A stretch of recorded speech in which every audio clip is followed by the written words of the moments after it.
wabarakatuh. Halo anak-anak, apa kabarnya hari ini? Semoga kalian dalam keadaan sehat dan tetap bahagia ya. Sebelum kita mulai pembelajaran kali ini, mari kita berdoa bersama terlebih dahulu. Berdoa di dalam hati dimulai.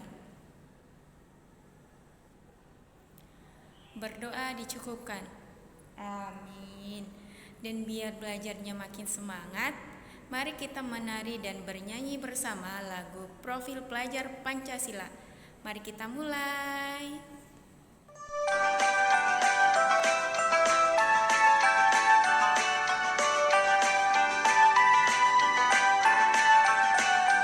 Pelajar Pancasila, beriman dan bertakwa, ada Bu Esa dan berakhlak mulia, berkebinekaan global, gotong royong mandiri, kreatif dan bernalar kritis. Pelajar Pancasila, beriman dan bertakwa, pada Tuhan Yang Esa, berakhlak mulia, berkebinekaan global, gotong royong mandiri, kreatif dan bernalar kritis.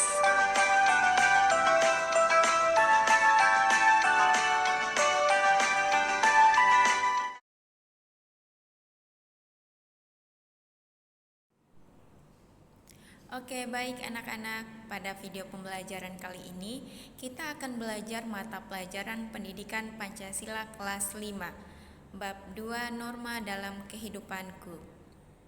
Tanpa berlama-lama lagi, simak dengan baik pemaparan materi berikut ya. Apakah kalian sudah tahu apa itu norma? Dan untuk apa sih itu norma?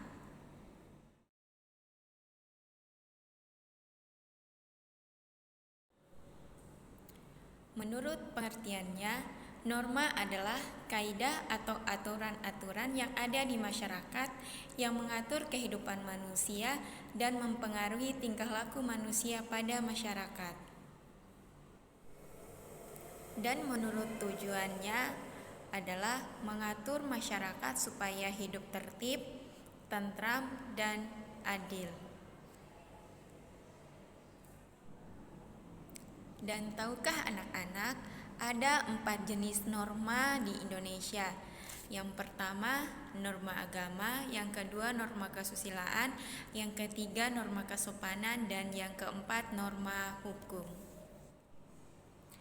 Norma agama adalah suatu aturan yang mengatur hubungan manusia dengan Tuhan dan mengatur tingkah laku manusia dengan sesama yang berdasarkan sanksi ketika melanggar. Orang tersebut akan dianggap berdosa. Contoh perilaku norma agama yang pertama, saling mengasihi dan tidak menyakiti satu sama lain. Yang kedua, melakukan kewajiban beribadah sesuai dengan agama dan kepercayaan masing-masing. Norma kesusilaan adalah petunjuk hidup yang berasal dari hati nurani dan akhlak manusia. Sanksi ketika melanggar norma kesusilaan yang pertama, tekanan batin, yang kedua merasa malu, yang ketiga penyesalan. Adapun contoh perilaku norma kesusilaan yang pertama, membantu orang tua, yang kedua tidak mencontek pada saat ujian, yang ketiga menolong sesama. Norma kesopanan adalah aturan yang didasarkan pada kebiasaan masyarakat atau sekelompok yang dianggap baik.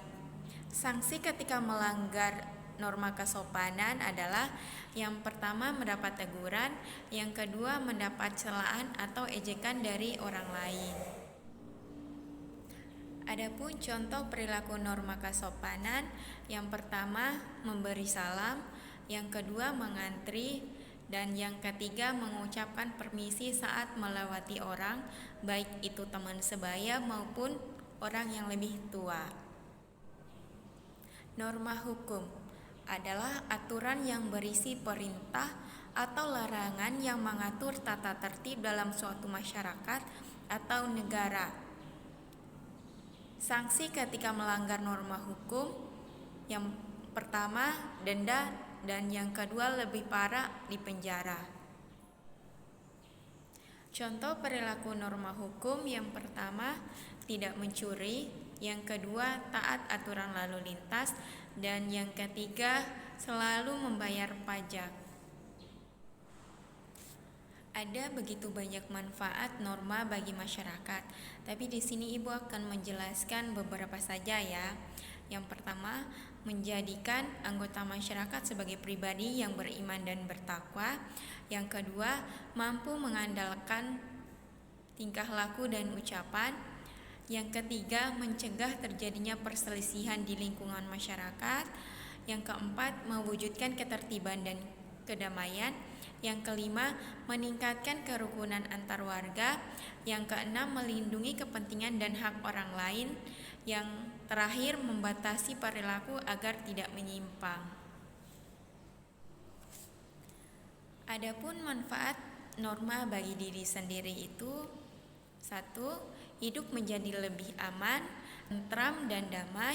Yang kedua, memiliki tingkah laku yang teratur dan sesuai dengan lingkungan masyarakat.